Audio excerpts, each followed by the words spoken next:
And it's fun being a private business, and obviously with this amount of capital we have big plans, and I'm sure our investors would love to see those plans come to fruition before they wanted to realize an exit. No rush. We have plenty to do in the meantime. So the investors are not itching for an IPO, because that was one of the criticisms from one of the large investors we spoke to the other week, that SPACs have been encouraging some of the companies to come to market quicker than they should, that they're not really ready for that phase. Yeah, no, I mean, we have a lot of runway. There's plenty of stuff for us to do. Customers don't get any benefit from us being a public business, so I think they'd rather we work on the product, which is what we're up to. Well, let's talk about your focus in particular, because hyper-localization is a segment that even the large players here at Money 2020 have identified. This is a space that you're very active in.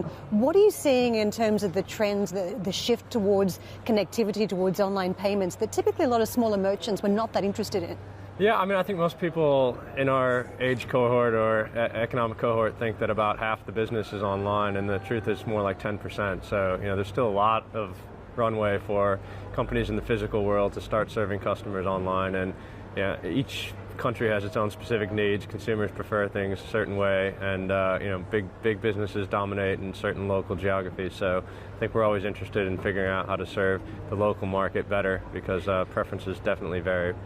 Can we talk about the playing field then? Because large businesses, if you think about the likes of Amazon and those that have been serving hundreds of thousands and maybe millions of customers globally, have had a very sophisticated payment system to work with. But you've been trying to bring the SMEs into the space where they have more options, more innovation. How wide has that gap been in recent years? Yeah, I mean, it's a huge resource drain for a business to manage payments activity, particularly if you're in more than one country, or you need to support multiple payment types. It's definitely a specialist industry. And having served enterprise customers in a previous life, they have huge teams dedicated to it. So I think we've tried to make it as self-serve as possible, simplify it, and try to give enterprise-grade infrastructure to people who may only have one person doing and payments, and the CEO and the accountant. So there's another leg to this too, where you've seen analytics be folded into some of the information collected on the back of payments, and that's given a lot of big corporations knowledge about what their customer base looks like, how they can grow their business.